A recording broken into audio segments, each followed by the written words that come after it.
ನೀವು ನೋಡಿ ಇವ್ರನ್ನ ಇವ್ರು ನೋಡಿದ್ರೆ ನಿಮ್ಮ ಹಲೆಬ ನೆನಪಾಗ್ತಾರಲ್ಲ ಹಲೆಬರು ಸಣ್ಣವರಿದ್ದಾಗ ಹಿಂಗಿದ್ರು ಚಿಕ್ಕವರಿದ್ದಾಗೆ ಸೌದೆ ಒಲೆದು ಮಡಿಲಿ ಅಡಿಗೆ ಬೇಕು, ಮಡಿ ಅಡಿಗೆ ಬೇಕು ಅಂತ ಕೇಳ್ತಾರೆ. ಬೆಲ್ಲ ಹಾಕಿದ ತಕ್ಷಣ ಬೇಳೆ ಕೊಬ್ಬೇರ್ ಬಿಡುತ್ತೆ. ಹೂರ್ಣ ಯಾವ್ದು ಕನ್ಸಿಸ್ಟೆನ್ಸಿ ಇರುತ್ತೋ ಅದೇ ಕನ್ಸಿಸ್ಟೆನ್ಸಿನಲ್ಲಿ ನಾವು ಕಣ್ಕನ್ನು ರೆಡಿ ಮಾಡ್ಕೋಬೇಕು. ಒಂದೇ ಹದದಲ್ಲಿ ಬರುತ್ತೆ, ತುಂಬಾ ಸಾಫ್ಟ್ ಆಗಿ ಬರುತ್ತೆ. ನೀವು ನೋಡ್ಬೋದು ಎಷ್ಟು ಚೆನ್ನಾಗಿದೆ ನೋಡಿ. ಈ ಕಲರ್ ಬರ್ಬೇಕು. ಮದುವೆ ಆದ್ಮೇಲೆ ಬಂದ್ಮೇಲೆ ಮತ್ತೆ ಹೇಳ್ಕೊಟ್ಟಿದ್ದು. ಸೊ ಅವ್ರು ಹೇಳ್ಕೊಟ್ಟಿದ್ ಮಾರ್ಗದಲ್ಲಿ ನಡೀತಾ ಇದ್ದೀನಿ. ನೋಡಿ ಸರ್, ಈ ತರ ಉಪ್ಪು ಬರ್ತಾ ಇದೆ ನೋಡಿ. ಮತ್ತೆ ಮತ್ತೆ ಶುಭ ಸಮಾರಂಭಗಳು ಮನೆಯಲ್ಲಿ ಆಗುತ್ತೆ ಅನ್ನೋದಕ್ಕೆ ಇದು ಒಂದು ಸೂಚನೆ.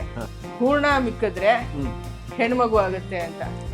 ನಾಲ್ಗೆ ಮೇಲೆ ಹೋಗೋದು ಹಬ್ಬ ಇದು ಇವತ್ತು. ಹೊಸ ರುಚಿ, ಹೊಸ ಒಂದು ಶೈಲಿ.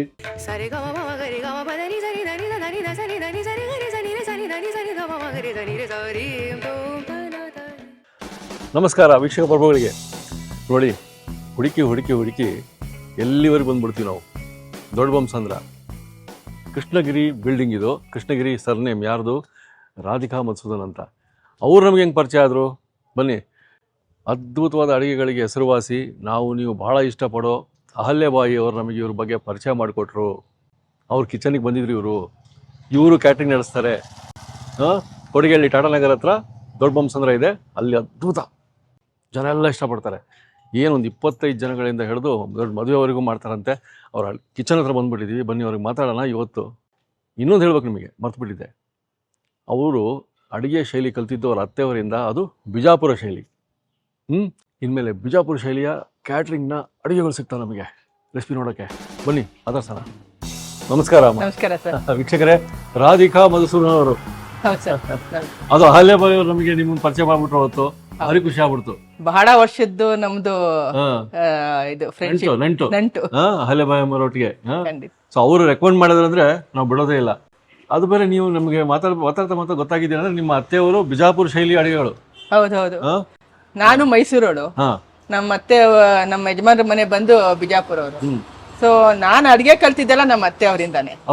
ಅದನ್ನ ನಾನು ಎದೆ ತಟ್ಕೊಂಡು ಹೇಳ್ತೀನಿ. ಅವ್ರು ನನಗೆ ಚೆನ್ನಾಗಿ ಟ್ರೈನಿಂಗ್ ಕೊಟ್ರು. ಆಮೇಲೆ ನನಗೆ ಹುರಿದುಂಬಿಸಿದ್ದು ಅವರೇನೆ. ಬಟ್ ಇವತ್ತು ಅವ್ರಿಲ್ಲ. ಬಟ್ ಅವ್ರ ಹೆಸರು ಹೇಳ್ಕೊಂಡು ಅವರಿಂದನೇ ನಾನು ಇವತ್ತು ಈ ಫೀಲ್ಡ್ ಬರೋಕ್ಕೆ ಸಾಧ್ಯ ಆಯ್ತು. ಬಟ್ ನನಗೆ ಪ್ಯಾಷನ್ ಇತ್ತು, ಮಾಡಬೇಕು ಅನ್ನೋ ಪ್ಯಾಷನ್ ಇತ್ತು. ಯಾಕಂದ್ರೆ ಅಕ್ಕ ಅವ್ರದ್ದೆಲ್ಲ ಹೋಟೆಲ್ ಇತ್ತು ಮೈಸೂರಲ್ಲಿ. ಆ ಹೋಟೆಲ್ಗೆ ಹೋಗಿ ಬರೋದೆಲ್ಲ ಮಾಡೋದಿತ್ತು. ನಮ್ಮ ತಂದೆ ಅವರು ತುಮಕೂರಲ್ಲಿ ವೆಂಕಟರಾಯಪ್ಪ ಅಂತ ಅಡಿಗೆ ಅವರು. ಸೊ ನಮ್ಮ ಫ್ಯಾಮಿಲಿ ಅಂದ್ರೆ ಅಡಿಗೆ ಫ್ಯಾಮಿಲಿ ಅಂತಾನೆ ಒಂದು ಇದಾಗಿದೆ, ಬೆಳೆದ್ಬಿಟ್ಟಿದೆ ಅದೊಂದು ಇದು. ನೋಡಿ, ಅವ್ರು ಇಲ್ಲ ಅಂದ್ರೆ ನೀವು ಒಂದು ಜ್ಞಾನ ನಮ್ಮಲ್ಲಿ ಇದ್ರೆ ಆ ಜ್ಞಾನದ ಮೂಲಕ ಅವ್ರು ಬದುಕಿರ್ತಾರೆ. ಖಂಡಿತ. ಅವ್ರ ರೆಸಿಪಿಗಳು ಬದುಕಿದಾವ ಅಂದ್ರೆ ಅವರು ಬದುಕಿದಾರೆ ಅಂತಾನೆ ಅರ್ಥ ನಿಮ್ಮೊಟ್ಟಿಗೆ, ಅಲ್ವಾ? ಸೊ ಇವತ್ತು ಅವರ ಶೈಲಿದೆ. ನೀವು ಕ್ಯಾಟ್ರಿಂಗ್ ಶುರು ಮಾಡಿರಿ. ಇಲ್ಲಿ 25 ಜನದಿಂದ ಹಿಡಿದು ಮದುವೆವರೆಗೂ ಮಾಡ್ತೀರ ಅಂತ ಹೇಳಿದೆ ನಾನು. ಎಲ್ಲಾ ತರದ್ದು ಸಮಾರಂಭಗಳಿಗೂ ನನ್ನ ಅಡಿಗೆ ಟೀಮ್ ಸೆಟ್ ಮಾಡಿದೆ. ಸೌದೆ ಅಡಿಗೆ ಅವ್ರು ಬೇಕು, ಅದು ಅಡಿಗೆ ಮಾಡೋರು ಬೇಕು ಅಂದ್ರೆ ಅದೂ ಇದೆ. ಸೌದೆ ಒಲೆದು ನಮ್ಮಲ್ಲಿ ಸೌದೆ ಒಲೆ ತುಂಬಾ ಕೇಳ್ತಾರೆ. ಮಡಿಲಿ ಅಡಿಗೆ ಬೇಕು, ಮಡಿ ಅಡಿಗೆ ಬೇಕು ಅಂತ ಕೇಳ್ತಾರೆ. ಆಮೇಲೆ ಎಲ್ಲಾ ತರದ ಫ್ಯೂಷನ್ ಅಡಿಗೆಗಳು ಬೇಕು ಅಂತಾರೆ. ಈರುಳ್ಳಿ ಬೆಳ್ಳುಳ್ಳಿ ತಿನ್ನೋರು ಇದಾರೆ, ಪಾನಿಪುರಿ ಮಸಾಪುರಿ ಬೇಕು ಅಂತಾರೆ, ಇಟಾಲಿಯನ್ ಬೇಕು ಅಂತಾರೆ. ಆ ಅಡಿಗೆಯವ್ರದ್ದು ಒಂದು ಟೀಮ್ ಇದೆ. 20 ಜನದಿಂದ 2000-3000 ಜನ ಅಡಿಗೆ ಮಾಡೋರ್ ಟೀಮ್ ಸಹ ನಮ್ಮಲ್ಲಿದೆ. ಅದನ್ನಷ್ಟು ನಾವೀಗ ಒಂದು ಸೆಟಪ್ ಮಾಡಿದೀವಿ. ಫುಲ್ ಟೀಮ್ ಇದೆ. ಸೊ ನೀವು ಸಪೋಸ್ ನಾನು ಆರ್ಡರ್ ಕೊಟ್ಟೆ ಒಂದು 25-50 ಜನಕ್ಕೆ. ಸೊ ನೀವು ನಿಮ್ಮ ಟೀಮ್ನ ಕಳಿಸ್ಕೊಟ್ಟು ಅವರೇ ಎಲ್ಲ ಸರ್ವಿಸ್ ಕೊಡ್ತಾರೆ. ಹೌದು, ನಿಮ್ಗೆ ಯಾವ ತರ ಅಡಿಗೆ ಬೇಕು ಅಂತ ಆ ತರ ಅಡಿಗೆ ಮಾಡಿ ಅವರೇ ಸರ್ವಿಸ್ ಮಾಡಿ ಅವರೇ ಕ್ಲೀನು ಮಾಡಿ ಕೊಟ್ಟು ಬರ್ತಾರೆ. ಒಳ್ಳೆ ಜಾಗಕ್ಕೆ ಬಂದಿದ್ದೀವಿ ನಾವು. ನೀವು ನೋಡಿ ಇವ್ರು ನೋಡಿದ್ರೆ ನಿಮ್ಮ ಅಹಲ್ಯಬಾಯಿ ನೆನಪಾಗ್ತಾರಲ್ಲ, ಅಹಲ್ಯಬಾಯಿ ಸಣ್ಣವರಿದ್ದಾಗ ಹಿಂಗಿದ್ರು ಚಿಕ್ಕವರಿದ್ದಾಗೆ. ಸೊ ಬನ್ನಿ, ಇವ್ರ ಕೈ ರುಚಿ ನೋಡೋಣ. ಇವತ್ತೇನು ತೋರಿಸ್ತೀರಿ ಮೇಡಮ್? ಸರ್, ಇವತ್ತು ಬಿಜಾಪುರ ಸ್ಟೈಲ್ ಇದು ಬೇಳೆ ಹೋಳಿಗೆ ತೋರಿಸೋಣ ಅಂತ. ಬಿಜಾಪುರ ಶೈಲಿ ಬೇಳೆ ಹೋಳಿಗೆ. ಬಿಜಾಪುರ ಶೈಲಿ. ಅದರಲ್ಲಿ ನಾವು ಈ ಕಡೆ ನಮ್ಮ ಮೈಸೂರು ಕಡೆಯವರೆಲ್ಲ ಕಣಕಕ್ಕೆ ಚಿರೋಟಿ ರವೆ ಮೈದಾ ಬಳಸ್ತಾರೆ. ನಾನು ಮೈದಾ ಬಳಸೋದೇ ಇಲ್ಲ. ಇದು ಗೋಧಿ ಹಿಟ್ಟು ಬಳಸಿ ಮಾಡ್ತೀನಿ. ಚೆನ್ನಾಗಿ ಬರುತ್ತಾ? ಖಂಡಿತ. ನೀವು ಟೇಸ್ಟ್ ನೋಡಿ ಸರ್. ಟೇಸ್ಟ್ ನೋಡಿ, ನೀವು ಒಪ್ಕೊಂಡ್ಮೇಲೆ ಅದನ್ನ ನಾವು ಮಾಡಿದ್ಕು ಸಾರ್ಥಕ ಆಗುತ್ತೆ. ಗೋಧಿ ಅಂತ ತಕ್ಷಣ ಅದು ಹೆಂಗಿರುತ್ತೆ ನೋಡ್ಬೇಕು. ಇವಾಗ ಖಂಡಿತ ಬನ್ನಿ. ಎಲ್ಲ ನಿಮ್ ಕಿಚನ್ ಇಲ್ಲೇ ಇದೆ. ಇಲ್ಲೇ ಕಿಚನ್ ಇದೆ, ಇದೇ ನಮ್ ಕಿಚನ್. ನೀವು ಮಾಡೋಣ, ಶುರು ಮಾಡೋಣ, ಬನ್ನಿ ಬನ್ನಿ. ನಿಮ್ ಕಿಚನ್ ಒಳಗಡೆ ನೋಡಿ ಖುಷಿ ಆಗ್ಬಿಡ್ತು, ಇಷ್ಟು ಹೈಜಿನಿಕ್ ಆಗಿದೆ. ಸೊ ಬಿಜಾಪುರ ಶೈಲಿ ಬೇಳೆ ಹೋಳಿಗೆ ಏನ್ ಇಟ್ಕೊಂಡಿದ್ರಿ? ಇದು ಕಡಲೆಬೇಳೆ. ಇವತ್ತು ಎಷ್ಟು ಅಳತೆ ಮಾಡ್ತಿದೀವಿ? ಒಂದ್ ಲೋಟ ಕಡಲೆಬೇಳೆಗೆ 1.5 ಲೋಟದಷ್ಟು ಬೆಲ್ಲ ಸ್ವಲ್ಪ ಕುಟ್ಟಿ ತಗೊಂಡಿದ್ದೀನಿ, ಪುಡಿ ಮಾಡಿ ತಗೊಂಡಿದ್ದೀನಿ. ಒಂದು ಸ್ವಲ್ಪ ಒಂಚೂರು ಜಾಕಾಯಿ ತಗೊಂಡಿದ್ದೀನಿ, ಒಂಚೂರು ಏಲಕ್ಕಿ ಪುಡಿ, ಇಷ್ಟೇ ಐಟಮ್ಸ್.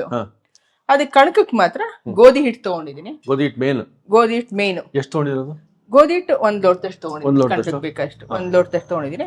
ಸ್ವಲ್ಪ ಬೈಂಡಿಂಗ್ಗೆ ಅಂತ ಒಂದ್ ಚೂರು ಮೈದಾ ಹಿಟ್ಟು ತಗೊಂಡಿದ್ದೀನಿ. ಬೈಂಡಿಂಗ್ ಮಾತ್ರ ಇಷ್ಟೇ ಸರ್. ಇಷ್ಟ ಐಟಮ್ ಅಲ್ಲಿ ನಾವು ಫಸ್ಟ್ ಇವಾಗ ಈ ಕಡಲೆಬೇಳೆನ ಒಂದು ಕೂಗಿಸ್ಕೊಂಡ್ಬಿಡ್ತೀನಿ. First ಪೂರ್ಣಕ್ಕೆ ready ಮಾಡ್ಕೊಂಡ್ಬಿಡೋಣ. ಇವಾಗ ಈ ಕಡಲೆಬೇಳೆ ಹಾಕೊಂಡಿದೀನಿ, ಇದೊಂದ್ಸತಿ ತೊಳೆದ್ಬಿಟ್ಟು ಒಂದ್ 2 ಕೂಗಿಸ್ಕೊಂಡ್ ಸ್ವಲ್ಪ ನೀರ್ ಕಡಿಮೆ ಇಟ್ಟು ಕೂಗಿಸ್ಕೋಬೇಕು. ಒಂದ್ ಚೂರು ಅರಿಶಿನ ಹಾಕ್ತೀನಿ ಇದಕ್ಕೆ, ಯಾಕಂದ್ರೆ ಶುಭಕ್ಕೆ ಮಾಡೋದಕ್ಕೆ ಸ್ವಲ್ಪ ಅರಿಶಿನ ಹಾಕಿದ್ರೇನೆ ನಮ್ಗದು ಸರಿ ಹೋಗೋದು ಅಂತ. ಸ್ವಲ್ಪ ಅರಿಶಿನ ಹಾಕ್ತಾ ಇದ್ದೀನಿ. ಅರಿಶಿನ ಹಾಕಿ ಸ್ವಲ್ಪ ನೀರ್ ಕಡಿಮೆ ಇಟ್ಟಿದ್ದೀನಿ. ನೀರ್ ಕಡಿಮೆ ಇಟ್ಟು 2 ಕೂಗಿಸ್ಕೊಂಡ್ಬಿಟ್ರೆ ನಮಗ್ ಕರೆಕ್ಟ್ ಆಗಿ ಬೆಂದಿರುತ್ತೆ. ಇದಾಗೋ ಅಷ್ಟೊತ್ತಿಗೆ ನಾನು ಸ್ವಲ್ಪ ಕಣಕಕ್ಕೆ ರೆಡಿ ಮಾಡ್ಕೊಂಡ್ಬಿಡ್ತೀನಿ. ಗೋಧಿ ಹಿಟ್ಟು ಹಾಕೋತಾ ಇದ್ದೀನಿ. ಗೋಧಿ ಹಿಟ್ಟೆ ಮೇನ್ ಅಲ್ಲಿ ಮಾಡೋದು. ಗೋಧಿ ಹಿಟ್ಟು ಸ್ವಲ್ಪ ಅದಕ್ಕೆ ಬೈಂಡಿಂಗ್ ಬರ್ಲಿ ಅನ್ನೋ ಒಂದು ಪರ್ಪಸ್ಗೋಸ್ಕರ ಒಂದ್ ಚೂರು ಮೈದಾ ಹಿಟ್ಟು ಹಾಕೋತಾ ಇದೀನಿ. ಇಷ್ಟೇ. ಸ್ವಲ್ಪ ಅರಿಶಿನ ಹಾಕೋತೀನಿ. ಎಲ್ಲ ನಮ್ಮ ಅತ್ತೆಯವ್ರು ಹೇಳ್ಕೊಟ್ಟಿದ್ದು. ಮದುವೆ ಆದ್ಮೇಲೆ ನಮ್ಮ ಅತ್ತೆಯವ್ರ ಕೈ ಕೆಳಗೆ ಬಂದ್ಮೇಲೆ ನಾನು ಕಲ್ತಿರೋದು. ಈ ಕಣಕಕ್ಕೆ ಒಂದ್ ಚೂರು ಉಪ್ಪು ಹಾಕೋತೀನಿ. ಒಂದ್ ಚಿಟಿಕೆ ಅಷ್ಟು ಉಪ್ಪು ಹಾಕೊಂಡ್ರೆ ಅದು ನಮ್ಗೆ ರುಚಿ ಕೊಡುತ್ತೆ ಅಂತ ಅಷ್ಟೇ, ಇನ್ನೇನಿಲ್ಲ. ಚಿಟಿಕೆ ಅಷ್ಟು ಉಪ್ಪು ಹಾಕೋತಿದೀನಿ. ಇದಕ್ಕೊಂದ್ ಸ್ವಲ್ಪ ಎಣ್ಣೆ ಹಾಕೊಂಡು ಕ್ಲೀನಾಗಿ ಕಲ್ಸ್ಕೊಂಡ್ಬಿಟ್ರೆ ಕಣಕ ನೆನೆಯುತ್ತೆ. ಕಣಕ ನೆಂದಷ್ಟು ಹೋಳಿಗೆ ತುಂಬಾ ಚೆನ್ನಾಗಿ ಬರುತ್ತೆ. ನಮ್ಮಲ್ಲಿ ಈ ಕಾಮದಹನ ಅಂತೆಲ್ಲ ಮಾಡ್ತಾರೆ. ಮೊನ್ನೆ ತಾನೇ ನಾನು ಈ ಹೋಳಿಗೆನೆ ಮಾಡಿದ್ದೆ. ಯಾಕೆ ಅಂದ್ರೆ ನಮ್ಮ ಉತ್ತರ ಕರ್ನಾಟಕ ಸ್ಟೈಲಿನಲ್ಲಿ ಕಾಮದಹನ ಮಾಡ್ತಾರೆ. ದೊಡ್ಡ ಹಬ್ಬ ಅದು, ಕಾಮಣ್ಣ ಹಬ್ಬ. ಅದರಲ್ಲಿ ಕಾಮನದ್ದು ಒಂದು ಇದನ್ನು ಮಾಡಿ ಅದಕ್ಕೆಲ್ಲ ಹೋಳಿಗೆನೆ ಹಾಕ್ಬೇಕು. ಹೋಳಿಗೆನೆ ನೈವೇದ್ಯ ಮಾಡಿ ನಾವು ಹೋಳಿಗೆನೆ ಕಾಮಣ್ಣಂಗೆ ಅರ್ಪಿಸಿದ್ರೇನೆ ಅದು ಹೋಳಿ ಹುಣ್ಣಿಮೆ ಅಂತ ಅನ್ಸ್ಕೊಳ್ಳೋದು. ಹೋಳಿ ಹುಣ್ಣಿಮೆಗೆ ಹೋಳಿಗೆ ಇರಬೇಕು. ಹೋಳಿಗೆ ನಮ್ದೊಂದು ಟೀಮ್ ರೆಡಿ ಮಾಡಿದೀನಿ. ಯಾವುದೇ ರೀತಿ ಸಮಾರಂಭಗಳಾಗ್ಲಿ, ಮದುವೆ, ಮುಂಜಿ, ಗೃಹ ಪ್ರವೇಶ, ಒಂದ್ ಬರ್ಡೇ ಆಗ್ಲಿ, ಪ್ರತಿಯೊಂದಕ್ಕೂ ಇಂಥದ್ ಮಾಡಲ್ಲ ಅನ್ನೋಂಗಿಲ್ಲ. ಎಲ್ಲಾ ತರದ ಅಡಿಗೆಯವ್ರದ್ದು ನಾವೊಂದು ಟೀಮ್ ರೆಡಿ ಮಾಡಿಟ್ಟಿದೀನಿ. ಅಲ್ಲೇ ಹೋಗಿ ಅಲ್ಲೇ ಅಡಿಗೆ ಮಾಡಿ ಅವ್ರಿಗೆ ಬಡಿಸ್ಬಿಟ್ಟು ಕ್ಲೀನ್ ಮಾಡ್ಕೊಂಡ್ ಬರೋದು ಸಹ ಜವಾಬ್ದಾರಿ ನಮ್ದೆ. ಯಾಕಂದ್ರೆ ಈಗಿನ ಕಾಲದಲ್ಲಿ ಕ್ಲೀನ್ ಮಾಡೋರು ಸಿಗಲ್ಲ, ಎಲ್ಲ ನಾವೇ ಮಾಡ್ಬೇಕಾಗತ್ತೆ. ಸೊ ಹಾಗಾಗಿ ಅವ್ರು ಯಾವ ರೀತಿ ಮೆನು ಹೇಳ್ತಾರೋ, ಕೆಲವೊಬ್ರು ನಮ್ಮಲ್ಲಿ ಈರುಳ್ಳಿ ಬೆಳ್ಳುಳ್ಳಿ ತಿಂತೀನಿ ಅಂತಾರೆ, ಕೆಲವೊಬ್ರು ತಿನ್ನಲ್ಲ ಅಂತಾರೆ, ಕೆಲವೊಬ್ರು ಅಗ್ಗಿಸ್ಕೆನಲ್ಲೇ ಅಡ್ಗೆ ಆಗ್ಬೇಕು ಅಂತಾರೆ. ಅಂತ ಸಹ ಟೀಮ್ ನೆಲ್ಲ ಒಂದ್ ರೆಡಿ ಮಾಡಿದೆ. ಫ್ಯೂಷನ್ ಅಡ್ಗೆ ಬೇಕು ಅಂದ್ರೆ ಅವ್ರಗಳಿಗೂ ರೆಡಿ ಇದೆ. ಇಂಥ ಫಂಕ್ಷನ್ ಒಪ್ಕೊಳ್ಳಲ್ಲ ಅನ್ನೋಂಗಿಲ್ಲ. ಸೊ ಈ ಹದಕ್ಕೆ ನಾವು ಕಣಕ ಕಲ್ಸ್ಕೊಂಡ್ಬಿಟ್ಟ ಅಂದ್ರೆ ಅದು ಹೋಳಿಗೆ ತುಂಬಾ ಸ್ಮೂತ್ ಆಗಿ ಬರುತ್ತೆ. ಒಂದ್ ಸ್ವಲ್ಪ ಎಣ್ಣೆ ಹಾಕಿ, ಎಣ್ಣೆನಲ್ಲೇ ನೆನಿಬೇಕು ಆಕ್ಚುಲಿ. ಎಣ್ಣೆನಲ್ಲಿ ನೆಂತು ಅಂದ್ರೆ ಸೊ ಈ ತರ ಒಂದ್ ಸ್ವಲ್ಪ ಮುಚ್ಚಿಟ್ಬಿಡೋಣ. ಇಷ್ಟು ಕಣಕ ರೆಡಿ ಆಯ್ತು ಅಂದ್ರೆ ಇದನ್ನೊಂದು ಮುಚ್ಚಿಟ್ಬಿಡೋಣ. ಸೊ ಅಲ್ಲಿವರೆಗೂ ನಾವು ಪೂರ್ಣ ರೆಡಿ ಮಾಡ್ಕೋಬಹುದು. ಸೊ ಇವಾಗ ಕುಕ್ಕರು 3 ವಿಸಲ್ ಕೂಗಿದೆ. ಇದಿವಾಗ ಕೂಲ್ ಆಗಿದೆ. ಇದನ್ನ ಹೀಗೆ ಓಪನ್ ಮಾಡ್ತೀನಿ. ಇದೇ ಬೇಳೆಗೆನೆ ಡೈರೆಕ್ಟ್ ಆಗಿ ನಾನು 1 ಲೋಟಕ್ಕೆ 1.5 ಲೋಟ ಬೆಲ್ಲ ಪುಡಿ ಮಾಡಿ ಇಟ್ಕೊಂಡಿದ್ದೀನಿ. ಇದನ್ನ ಡೈರೆಕ್ಟ್ ಆಗಿ ಇದಕ್ಕೆ ಹಾಕ್ತೀನಿ. ಸೊ ಒಂದು ಚೂರು ನಾನು ಏನ್ ಮಾಡ್ತೀನಿ, ಜಾಕಾಯಿ ಹಾಕಿದ್ರೆ ಒಳ್ಳೆ ಟೇಸ್ಟ್ ಬರುತ್ತೆ, ಒಳ್ಳೆ ಘಮ ಬರುತ್ತೆ. ಸೊ ಇಷ್ಟು ನಾನು ಇಷ್ಟೇ ಸ್ವಲ್ಪ ಜಾಕಾಯಿ ಪುಡಿನೂ ಇದಕ್ಕೆ ಹಾಕ್ತೀನಿ. ಇದಕ್ಕೆ ಹಾಕಿ ಒಂಚೂರು ಏಲಕ್ಕಿ ಪುಡಿ ಹಾಕ್ತೀನಿ. ಏಲಕ್ಕಿ ಪುಡಿ ಹಾಕಿ ಇದನ್ನ ಇಲ್ಲೇ ಕಲಿಸ್ಕೊಂಡು ಡೈರೆಕ್ಟ್ ನಾವು ಮಿಕ್ಸಿಗೆ ಹಾಕೊಂಡ್ಬಿಡೋದು. ಯಾಕೆ ಅಂದ್ರೆ ಬೆಲ್ಲ ಸೇರದ್ಮೇಲೆ ಕಡಲೆಬೇಳೆ ಆಗಿರೋದ್ರಿಂದ ಕೊಬ್ಬೇರ್ ಬಿಡುತ್ತೆ. ಕೊಬ್ಬೇರಬಾರ್ದು. ಕೊಬ್ಬೇರದ್ಮೇಲೆ ಅದು ನುಣ್ಣಗಾಗೋದು, ಹೂರ್ಣ ನುಣ್ಣಗಾಗೋದು, ಅದು ಕಷ್ಟ ಆಗತ್ತೆ. ಸೊ ನಾವು ಡೈರೆಕ್ಟ್ ಆಗಿ ನಾನು ಈಗ ಇದನ್ನ ಮಿಕ್ಸಿಗೆ ಹಾಕೊಂಡು ನಾನು ಹೂರ್ಣ ರೆಡಿ ಮಾಡಿಕೊಂಡೇ ಬಿಡ್ತೀನಿ. ಬೆಲ್ಲ ಹಾಕಿದ ತಕ್ಷಣ ಬೇಳೆ ಕೊಬ್ಬೇರ್ ಬಿಡುತ್ತೆ. ಕೊಬ್ಬೇರ್ದಾಗ ನಾವ್ ಎಷ್ಟೇ ರುಬ್ಬಿದ್ರು ಅದು ನೈಸ್ ಆಗಿ ಬರಲ್ಲ. ಇದೇ ಒಂದು ಇದ್ರಲ್ಲಿ ಟೆಕ್ನಿಕ್. ಕರೆಕ್ಟ್. ಹೂರ್ಣ ಒಂದ್ ಚೆನ್ನಾಗ್ ಆಗ್ಬಿಡ್ತು ಅಂದ್ರೆ ಮತ್ತೆ ಮಿಕ್ಕಿದೆಲ್ಲ ಸರಿ ಹೊರಟೋಗುತ್ತೆ. ಹೋಳಿಗೆ ಗೆದ್ದಂಗೆ. ಹೋಳಿಗೆ ಗೆದ್ದಂಗೆ. ನೋಡಿ ಇವಾಗ ಹೂರ್ಣ ಕರೆಕ್ಟ್ ಹದಕ್ ಬಂದಿದೆ. ನಾವು ಸ್ವಲ್ಪ ಜಾರ್ನ ಚೇಂಜ್ ಮಾಡ್ಕೊಂಡ್ವಿ. ಜಾರ್ ಚೇಂಜ್ ಮಾಡಿದೀವಿ ಯಾಕಂದ್ರೆ ಸ್ವಲ್ಪ ದೊಡ್ಡ ಜಾರಲ್ಲಿ ಆಗ್ಲಿಲ್ಲ. ಕರೆಕ್ಟ್ ಆಗಿ ಹೂರ್ಣದ ಹದಕ್ ಬಂದಿದೆ. ಈ ಹದಕ್ ಹೂರ್ಣ ಬಂದ್ರೆ ಕರೆಕ್ಟ್ ಆಗಿ ಆಗಿದೆ ಅಂತ ಅರ್ಥ. Okay okay. ಇವಾಗ ಹೂರ್ಣ ರೆಡಿ ಆಯ್ತು. ಆಮೇಲೆ ನಮ್ ಕಣಕನೂ ಸ್ವಲ್ಪ ಟೈಮ್ ಕೊಟ್ಟಿದ್ದೀರಾ. ಹೌದು. ಈ ಹೂರ್ಣ ಇದೇ ಹದಕ್ ಬರುತ್ತೆ. ಈ ಹದಕ್ಕೆ ನಾವು ಒಂದೊಂದಷ್ಟು ಉಂಡೆ ಮಾಡಿ ಇಟ್ಕೊಂಡ್ಬಿಡೋಣ. ಉಂಡೆ ಮಾಡಿ ಇಟ್ಕೊಂಡ್ಬಿಟ್ರೆ ಇದೇ ತರ ಇದು ಯಾವ ಕನ್ಸಿಸ್ಟೆನ್ಸಿ ಇರುತ್ತೋ ನೋಡಿ. ನಾವು ಕಣಕ ಕಲ್ತ್ಕೊಟ್ಟಿರೋದು ಇಷ್ಟೊಂದ್ಕ ನೆಂದು ಬಿಟ್ಟು ಅದು ಕರೆಕ್ಟ್ ಆಗಿ ಚೆನ್ನಾಗಿ ನೆಂದಿದೆ. ಕರೆಕ್ಟ್ ಆಗಿ ಒಳ್ಳೆ ಹದಕ್ ಬಂದಿದೆ. ಹೂರ್ಣ ಯಾವ್ದು ಕನ್ಸಿಸ್ಟೆನ್ಸಿ ಇರುತ್ತೋ ಅದೇ ಕನ್ಸಿಸ್ಟೆನ್ಸಿನಲ್ಲಿ ನಾವು ಕಣಕನು ರೆಡಿ ಮಾಡ್ಕೋಬೇಕು. ಸೊ ಇವೆರಡು ರೆಡಿ ಆಯ್ತು ಅಂದ್ರೆ ಒಬ್ಬಟ್ಟು ಆದಂಗೆ ಸರ್. ಅರ್ಧ ಒಬ್ಬಟ್ಟು ಆದಂಗೆ ತಿಂದಂಗೆ. ಸೊ ನಾವು ಇದನ್ನ ಕಣಕ ತಗೊಂಡು ಹೀಗೆ ನಾವು ಲಟ್ಸಕ್ ಮಾತ್ರ ನಾನು ಅಕ್ಕಿ ಹಿಟ್ಟು ತಗೊಂಡಿದ್ದೀನಿ. ಲಟ್ಸಕ್ ಅಕ್ಕಿ ಹಿಟ್ಟು ತಗೊಂಡಿದ್ದೀನಿ. ಸೊ ಇಷ್ಟೇ. ನೀವು ಹೇಗೆ ಮಾಡ್ತೀರಾ ಇದೊಂದು ತೋರ್ಸ್ಕೊಟ್ಬಿಡ್ತೀನಿ. ನೀವು ತಿಂದು ನೀವು ಓಕೆ ಅಂದ್ರೆ ನಮಗ್ ಖುಷಿ. ಓಕೆ, ಇವತ್ತು ಹಬ್ಬಕ್ಕೆ ಮಾಡ್ಕೊಂಡ್ಬಿಡ್ತಾರೆ. ಹಬ್ಬಕ್ಕೆ ಒಂದು ತೋರಿಸಿ. Okay okay.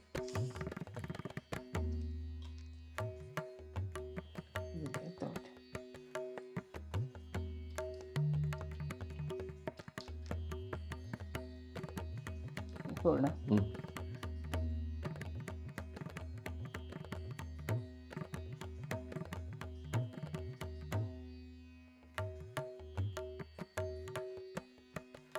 ಇಷ್ಟೇ.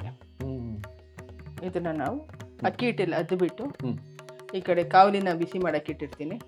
ಅಕ್ಕಿ ಹಿಟ್ಟೆಲ್ಲ ಎದ್ದು ಲಟ್ಟಿಸ್ಕೊಳ್ಳೋದು. Okay okay.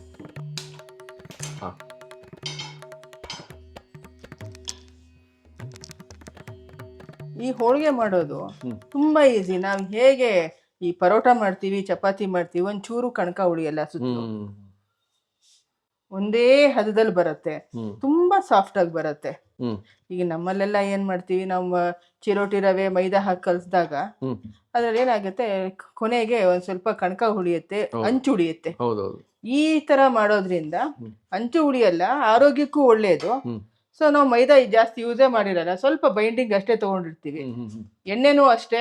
ಈ ಕಾಲದಲ್ಲೆಲ್ಲ ಸ್ವಲ್ಪ ಹೆಲ್ತ್ ಕಾನ್ಶಿಯಸ್ ಜಾಸ್ತಿ ಇರೋದ್ರಿಂದ ಸ್ವಲ್ಪ ಎಣ್ಣೆನೂ ಕಡಿಮೆನೆ ಯೂಸ್ ಮಾಡ್ತೀನಿ. ಸೊ ಹೀಗಾಗಿ ರೌಂಡ್ ಆಗಿ ನಮ್ಗೇನು ಕಣಕ ಉಳಿಯುತ್ತಲ್ಲ ಎಡ್ಜು, ಅದು ಉಳಿಯಲ್ಲ, ತುಂಬಾ ಸಾಫ್ಟ್ ಆಗಿ ಬರುತ್ತೆ. ಇವಳು ನನ್ನ ಅಸಿಸ್ಟೆಂಟ್ ಭಾಗ್ಯ ಅಂತ.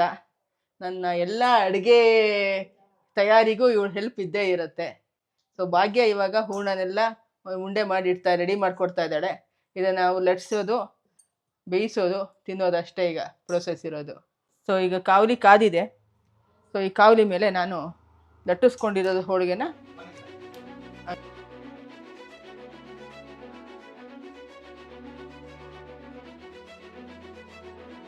ಇದೇ ತರ ಉಬ್ತಾ ಇದೆ. ಹೋಳಿಗೆ ಉಬ್ಬುತ್ತೆ ಅಂದ್ರೆ ಮತ್ತೆ ಮತ್ತೆ ಹೋಳಿಗೆ ಮಾಡ್ತೀವಿ ಅನ್ನೋದು ನಮ್ಮಲ್ಲಿ ಒಂದು ವಾಡಿಕೆ. ಹೌದು. ಹೋಳಿಗೆಗಳು ರೆಡಿ ಆಗ್ತಿದ್ದಾವೆ. ಇದರಲ್ಲಿ ಏನ್ ಸ್ಪೆಷಲ್ ಅಂದ್ರೆ ಗೋಧಿ ಹಿಟ್ಟು ನೋಡ್ಬಿಡೋಣ ಟೇಸ್ಟು.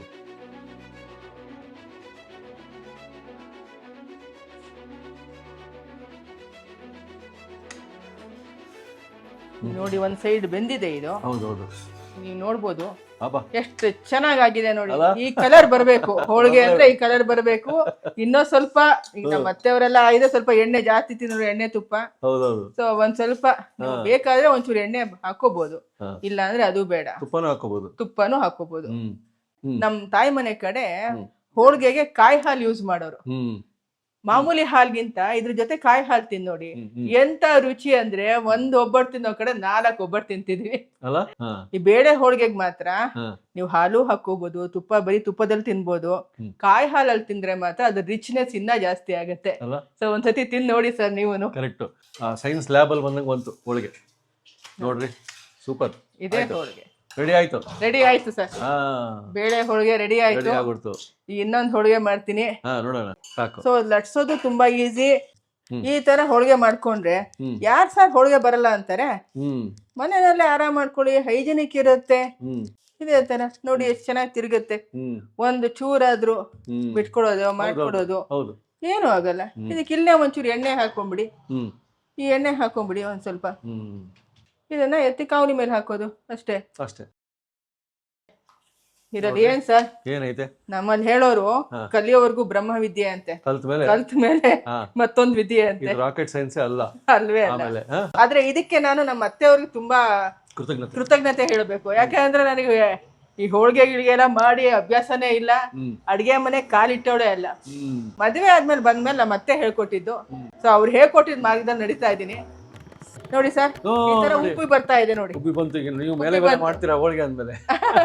ಮತ್ತೆ ಮತ್ತೆ ಹೋಳಿಗೆ ಮಾಡ್ತೀವಿ, ಮತ್ತೆ ಮತ್ತೆ ಶುಭ ಸಮಾರಂಭಗಳು ಮನೆಯಲ್ಲಿ ಆಗುತ್ತೆ ಅನ್ನೋದಕ್ಕೆ ಇದು ಒಂದು ಸೂಚನೆ.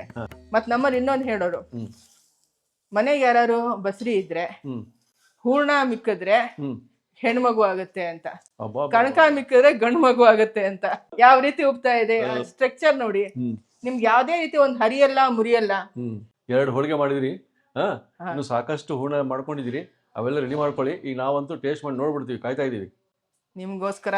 ಬಿಸಿ ಬಿಸಿ ಹೋಳಿಗೆ ರೆಡಿ, ಹಾಲು ತಂದಿಟ್ಟಿದೀನಿ, ಜೊತೆಗೆ ತುಪ್ಪ ಇದೆ, ಮನೆ ಕಾಯಿಸಿದ್ದು ಬೆಣ್ಣೆ ತುಪ್ಪ ಅದು, ಅದ್ರ ಜೊತೆ ಟೇಸ್ಟ್ ಮಾಡಿ. ಮತ್ತೆ ಮತ್ತೆ ನೀವು ನಮ್ಮ ಮನೆಗೆ ಹೋಳಿಗೆ ಮಾಡ್ಕೊಡಿ, ನಾವು ತಿಂತೀವಿ ಅಂತ ಬರ್ಬೇಕು. ನಮ್ಮ ಏನೇ ಸಮಾರಂಭ ಇದ್ದು ನಿಮಗೆ ಆರ್ಡರ್ ಕೊಡಬೇಕು.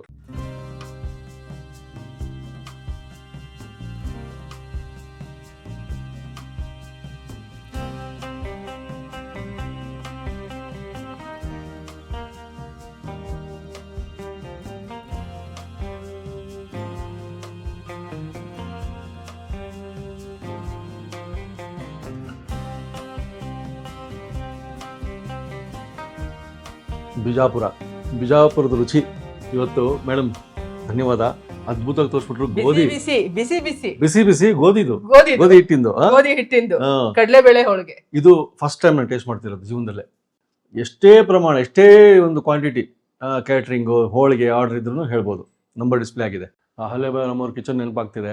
ಯಾಕಂದರೆ ಇದೆಲ್ಲ ಒಂದೇ ಬಳುವಳಿ, ಇದೇ ಒಂದು ಕ್ಯಾಟಗರಿ ಇದು. ಇವತ್ತು ಬಿಜಾಪುರ ಶೈಲಿ. ಸೊ ನಾನು ಹಾಲು ಕೊಟ್ಟಿದ್ರೆ ಹಾಲು ತಿನ್ನಲ್ಲ, ರುಚಿ ನೋಡ್ಬಿಡೋಣ.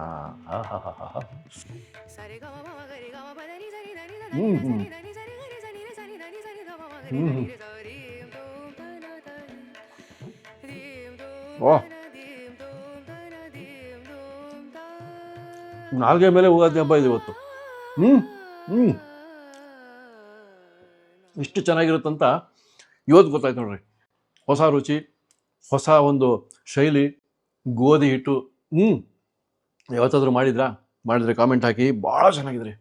ಆಮೇಲೆ ಆ ಯಾಲಕ್ಕಿ, ಆ ಜಾಕಾಯಿ ಪೌಡ್ರು ಯಾಕೆ ಹಾಕ್ಕೊಂಡ್ರು ಅನ್ಕೊಂಡೆ. ಅದ್ರದ್ದು ಬರ್ತದೆ ನೋಡ್ರಿ ಫ್ಲೇವರ್, ರಪ್ಪ ಅಂತ ಹಂಗೆ ಬಾಯಲ್ಲಿ ಹಂಗೆ ಸ್ಪ್ರೆಡ್ ಆಗ್ತದೆ. ಅಲ್ಲೇ ಮುರುಗೊಂದು ಥ್ಯಾಂಕ್ಸು. ಅದ್ಭುತವಾದ ಒಂದು ಕ್ಯಾಟ್ರಿಂಗ್ ಗೊತ್ತಾಗ್ಬಿಡ್ತೀವಿ ಇವತ್ತು. ಅನ್ನಪೂರ್ಣೇಶ್ವರಿ ಕ್ಯಾಟ್ರಿಂಗ್ ಎಷ್ಟು ಚೆನ್ನಾಗಿದೆ ಅಂದರೆ ನೀವು ಇದನ್ನೇ ಆರ್ಡರ್ ಕೊಡ್ತೀರಾ. ಯಾಕಂದರೆ ಅಪ್ಪಟ ಗೋಧಿ ಹಿಟ್ಟಿನ ಬೇಳೆ ಹೋಳಿಗೆ ಆ ಟೇಸ್ಟ್ ಗೊತ್ತಾಗಬೇಕು ಅಂದರೆ ಈ ರೀತಿಯೇ ಮಾಡ್ಕೊಂಡು ನಾವು ಟೇಸ್ಟ್ ನೋಡಬೇಕು. ಇವತ್ತು ನಮಗಾಗಿ ರಾಧಿಕಾ ಮೇಡಮ್ ಎಷ್ಟು ಚೆನ್ನಾಗಿ ಎಕ್ಸ್ಪ್ಲೇನ್ ಮಾಡಿ ತೋರಿಸಿದರು. ಸೊ ಅವ್ರ ನಂಬರ್ ಡಿಸ್ಪ್ಲೇ ಮಾಡಿದ್ದೀನಿ. ಇನ್ನು ಮುಂದೆ ನಾವು ರೆಗ್ಯುಲರಾಗಿ ರೆಸಿಪಿ ತೋರಿಸ್ತಾ ಇರ್ತೀವಿ. ನೀವು ಅದೇ ರೀತಿ ಅವ್ರಿಗೂ ಸಪೋರ್ಟ್ ಮಾಡಿ ಬೆಂಬಲ ಕೊಡೋಣ. ನೀವು ಮತ್ತೆ ಸಿಗೋಣ ಮುಂದಿನ ಸಂಜೆಗೆ. ಹೋಳಿಗೆ ಬಿಡೋದೇ ಇಲ್ಲ ನಾವು. ಪಾರ್ಸಲು ತೊಗೊಂಡೋಗ್ತೀವಿ.